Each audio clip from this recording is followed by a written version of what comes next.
Good morning student. Aravalli शिक्षा निकेतन की online क्लासों में आपका हार्दिक अभिनंदन है। कल मैंने आपको बताया था अशोक के बारे में, अशोक की नीतियों के बारे में। नीतियों में धम्म, अब धम्म के बाद में देखो अपने आता है अनुसंधान। क्या आता है? अनुसंधान। अनुसंधान में देखो अशोक के कर्मचारियों, प्रादेशिकों, राज्यों और युक्तों को प्रति 5वें वर्ष में, कितने वर्ष में? 5वें वर्ष में धर्म प्रचार के लिए यात्रा पर भेजा जाता था। किनको भेजता था अशोक? यात्रा पर अपने कर्मचारी, जो राशि कार्य के कर्मचारी थे, प्रादेशिकों, नगर के अध्यक्ष, राज्यों को, न्यायालय के प्रमुख न्यायाधीश और युक्तों को भेजता था। कितने वर्ष में? प्रति 5वें वर्ष में धर्म प्रचार के लिए प्रति 5वें वर्ष में यात्रा पर भेजा जाता था। अब देखो रज्जु को किसे कहते हैं या राजू को किसे कहते हैं? प्राचीन समय में न्यायालय के प्रमुख या मुख्य न्यायाधीश को राजू को कहते थे। जैसे वर्तमान समय में अपने न्यायाधीश, कोर्ट के न्यायाधीश को जज कहते हैं, वैसे ही प्राचीन समय में न्यायालय के न्यायाधीश को राजू को कहते थे। को धर्म प्रचार के लिए कितने वर्षों में? प्रति 5 वर्ष, यानी 5 वर्ष के अंतराल में, 5 वर्ष के अंतराल में यात्रा पर या धर्म प्रचार के लिए भेजा जाता था। जिसे अभिलेख या शिलालेखों में क्या कहा जाता था? अनुसंधान कहा जाता था। अनुसंधान के बाद में अशोक की अगली नीति है धम्म महामात्र। कौन सी नीति है? धम्म महामात्र। धम्म महामात्र में देखिए राज्य अभिषेक के 14 वर्ष में, यानी अशोक जब राजा बना तो उसके 14 वर्ष में अशोक ने धम्म महामात्रों की नियुक्ति की। किनकी नियुक्ति की? धम्म महामात्रों की, जिनके प्रमुख कार्य थे, यानी जिनके लिए प्रमुख कार्य बनाए गए थे। जिनमें से देखो पहला है जनता में धम्म का प्रचार करना। जनता में धम्म का प्रचार करना। उसके बाद में अगला कार्य है उन्हें कल्याणकारी कार्य करने तथा दान दक्षिणा के लिए प्रोत्साहित करना। और आगे देखिए उससे अगला कार्य है कारावास से कैदियों को मुक्त करना था और उनकी सजा कम करना तथा उनके परिवार को आर्थिक सहायता करना आदि प्रमुख कार्य थे। इसको उतार लीजिए।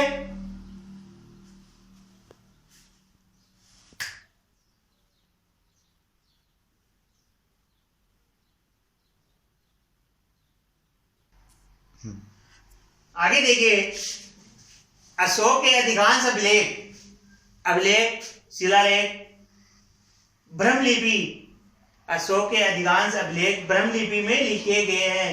अब देखो ये ब्रह्मलिपि होती क्या है? लिपि होती क्या है? लिखने का तरीका या लिखने का ढंग लिपि कहलाता है। और ब्रह्म प्राचीन समय में सबसे प्राचीनतम प्रचलित जो लिपि है अपनी ब्रह्मलिपि है, जिसका आविष्कार माना जाता है कि वर्मा जी ने किया था।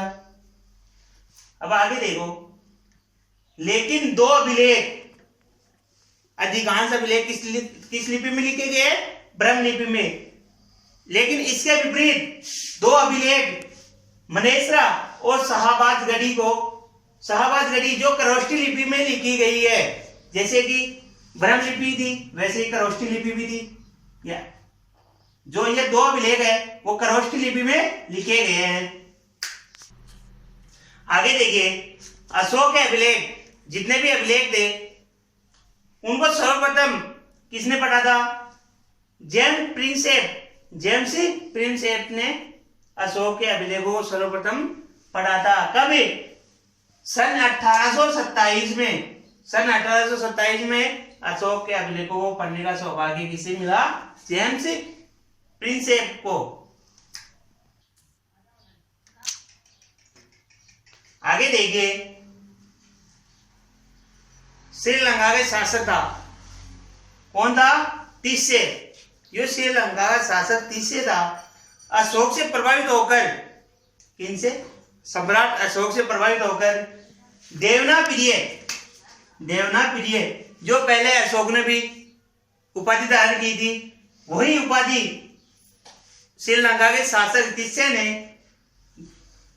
किससे प्रभावित होकर, अशोक से प्रभावित होकर देवनाथ प्रिय की उपाधि धारण की थी। अब आगे देखो, कौटिल्य के अनुसार जो अर्थशास्त्र का लेखक था, अपनी अर्थशास्त्र पुस्तक है उसका लेखक था, जिसमें मौर्य साम्राज्य के बारे में बताया गया है, यानी मौर्य प्रशासन के बारे में बताया गया है। उसमें राज्य के 7 अंग थे। कितने अंग थे? 7 अंग। सबसे पहले आता है अपना राजा, जो शासन करने वाला था। उसके बाद में आता है अमात्य, जो मंत्री हुआ करता था। अमात्य कौन होता था? मंत्री। उसके बाद में दुर्ग, किला, दुर्ग की व्यवस्था यानी सुरक्षा व्यवस्था के बारे में। उसके बाद में चौथा नंबर आता है अपना कोष, खजाना, भंडार। उसके बाद में सेना, अपने राज्य की सेना कितनी शक्तिशाली है, कितनी ज्यादा है या कितनी कम है। उसके बाद में देखो अपने आता है मित्र, यानी आसपास के क्षेत्र के राजा, यानी आसपास के क्षेत्र के जनपद के प्रमुख अपने कितनी दुख में कितनी सहायता कर सकते हैं। उसी के साथ में देखो जनपद, जनपद होता क्या है? राज्य। वर्तमान समय में राज्य, जिला, प्राचीन समय में जनपद के नाम से जानते थे। इस प्रकार कौटिल्य ने अपनी पुस्तक अर्थशास्त्र में राज्य के 7 अंग बताए गए हैं। अब इसको आप नोट कर लीजिए।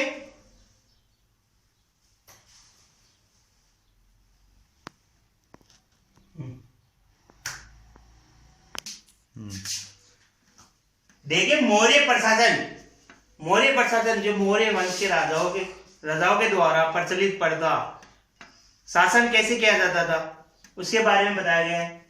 मौर्य प्रशासन में अर्थशास्त्र के अनुसार, अर्थशास्त्र जो कौटिल्य चाणक्य के द्वारा लिखी गई पुस्तक है, उसमें 18 विभाग होते थे। कितने विभाग होते थे? 18, जिन्हें तीर्थ कहा गया है। जिन्हें क्या कहा गया है? तीर्थ। तीर्थ के अध्यक्ष को महामात्र कहा जाता था। तीर्थ का जो अध्यक्ष होता था उसे क्या कहा जाता था? महामात्र कहा जाता था।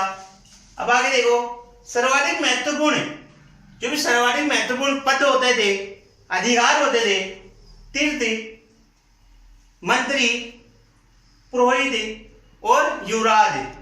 तीर्थ तो बता दिया, मंत्री, अमात्य, पुरोहित जो ब्राह्मण, वरिष्ठ ब्राह्मण होते थे, युवराज राजा का बेटा आदि। अब मौर्य प्रशासन में इसके आगे देखो प्रमुख अनेक पद है। सम्राटा, इनमें देखो प्रमुख रूप से सम्राटा क्या है? सम्राटा होता क्या है? सम्राटा होता क्या है? देखो, राजस्व विभाग का अध्यक्ष। राजस्व विभाग का अध्यक्ष, राजस्व होता क्या है?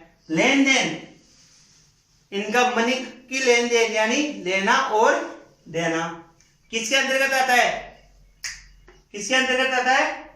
सम्राटा के अंतर्गत आता था। अब इसके बाद में दूसरा आता है सन्निदाता। क्या आता है? सन्निदाता, जो क्या होता था?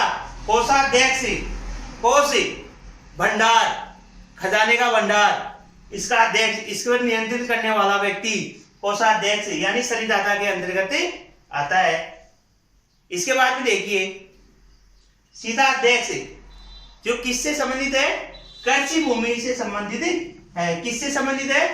कृषि से संबंधित है।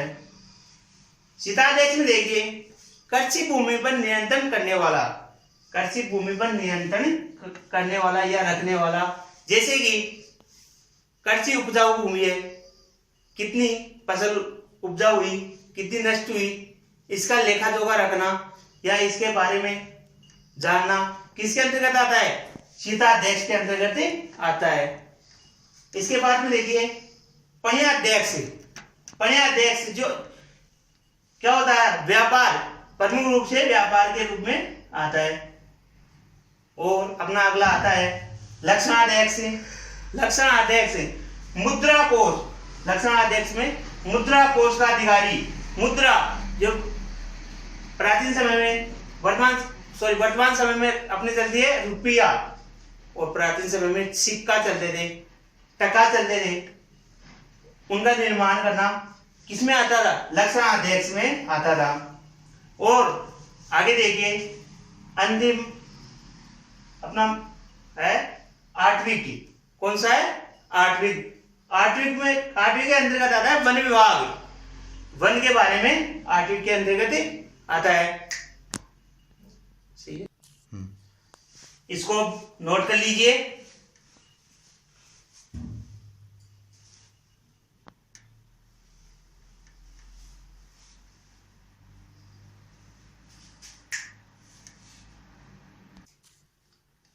इससे आगे हम अगली क्लास में पढ़ेंगे।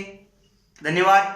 अरावली शिक्षा निकेतन के प्रति अपना प्यार प्रेम ऐसे ही बना रखिए और हमारे YouTube चैनल अरावली शिक्षा निकेतन को ज़्यादा से ज़्यादा सब्सक्राइब कीजिए, लाइक कीजिए और मेरा वीडियो आपको कैसा लगा कमेंट करके बताइए। और इसी के साथ में अपने रिलेटेड दोस्तों और साथियों को ज़्यादा से ज़्यादा शेयर कीजिए। धन्यवाद। जय हिंद, जय भारत।